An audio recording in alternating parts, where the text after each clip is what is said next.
తెలంగాణ జాతిపిత మాజీ CM కేసీఆర్పై CM Revanth Reddy అనుచిత వ్యాఖ్యలు చేశారంటూ కరీంనగర్లో బీఆర్ఎస్ విద్యార్థి విభాగం నాయకులు ఆందోళనకు దిగారు. నగరంలోని తెలంగాణ చౌకుల సీఎం డౌన్ డౌన్ అంటూ నినాదాలు చేశారు. అనంతరం రేవంత్ రెడ్డి దిష్టిబొమ్మను దహనం చేశారు. ప్రెస్ మీట్లో రేవంత్ రెడ్డి మాట్లాడుతూ కేసీఆర్ను రండా అంటూ పదే పదే వ్యాఖ్యానించారని మాజీ గ్రంథాలయ చైర్మన్ ఏనుగు రవీందర్ రెడ్డి అన్నారు. ఇంకొకసారి ఇలాంటి వ్యాఖ్యలు చేస్తే చూస్తూ ఊరుకోబోమని హెచ్చరించారు. ఉద్యమ చరిత్ర ఉన్న నాయకులమని గుర్తు చేశారు.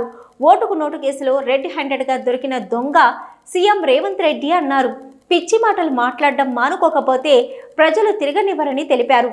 మాజీ సీఎం కేసీఆర్పై చేసిన వ్యాఖ్యలను రేవంత్ రెడ్డి తక్షణమే వెనక్కి తీసుకోవాలని బీఆర్ఎస్ యువజన విభాగం నేత జక్కుల నాగరాజు అన్నారు. 100 రోజుల్లో పథకాలు అమలు చేస్తామంటూ ప్రకటించి తప్పించుకు తిరుగుతున్నారని అన్నారు. అయితే తెలంగాణ జాతిపితగా పేరుగాంచిన కేసీఆర్పై వ్యాఖ్యలు చేయడం సరికాదన్నారు. ముఖ్యమంత్రి పదవిలో ఉన్న రేవంత్ ఇలాంటి వ్యాఖ్యలు చేస్తే చూస్తూ ఊరుకోబోమని హెచ్చరించారు. ఈ కార్యక్రమంలో మాజీ గ్రంథాలయ చైర్మన్ ఏనుగు రవీందర్ రెడ్డి, తిరుపతి నాయక్, జక్కుల నాగరాజు, కెముసారం తిరుపతి, బీఆర్ఎస్ నాయకులు, కార్యకర్తలు తదితరులు పాల్గొన్నారు.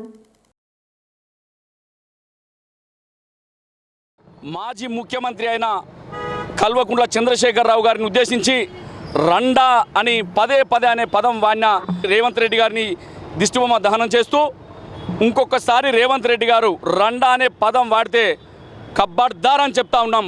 ఎందుకంటే ప్రజాస్వామ్యబద్ధంగా ఏదైనా మాటలు మాట్లాడవచ్చు. మేము కూడా ఇలా ప్రజాస్వామ్యబద్ధంగా మా యొక్క నిరసనను ఇలా దిష్టిబొమ్మ రూపంలో తెలియజేశాం. కానీ నీ నోటికి ఇష్టం వచ్చినట్టు మాటలు మాట్లాడితే ఊరుకునే విధంగా తెలంగాణ రాష్ట్ర సమితి యోజన విభాగం కానీ విద్యార్థి విభాగం కానీ ఎట్టి పరిస్థితుల్లో ఊరుకోదు. మాకు ఉద్యమ చరిత్ర ఉంది. నాడు ఉద్యమ కాలంలో ఉద్యమాలు ఎట్లా చేసినావో మాకు ఉద్యమ చరిత్ర ఉంది. తెలంగాణ ద్రోహి నువ్వు. ఓటుకు నోటు కేసులో రెడ్ హ్యాండెడ్గా పట్టుబడిన దొంగవు నువ్వు రండా అంటున్నావు. నువ్వే ఒక పెద్ద రండా అనే విషయాన్ని సందర్భంగా తెలియజేస్తా ఉన్నాం. ముఖ్యమంత్రి రేవంత్ రెడ్డి గారు ఏదైతే కేసీఆర్ గారి పైన రండా అనే వాక్యం ఏదైతే చేశారో దాన్ని వెంటనే బేషరతుగా వెనుకకు తీసుకోవాలి.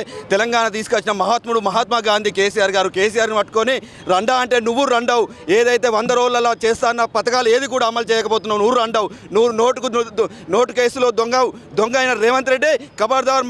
మా గుండెలు ఉన్న కేసీఆర్ గారి పైన, మా తెలంగాణ జాతిపిత పైన మీరు ఇంకోసారి అవాకులు చెవాకులు చేస్తే ఎక్కడికక్కడ నిలదీస్తాం. ఇప్పుడే ఆరంభమైంది మా ఉద్యమం. మరొకసారి కరీంనగర్ ఉద్యమ పేరుగా నీ అంతు పడతాం. రానున్న కాలం నువ్వైతే ఏవైతే 420 పథకాలు చెప్పినావో వాటన్నింటినీ అమలు చేయడానికి ఎక్కడికక్కడ నిలదీస్తాం.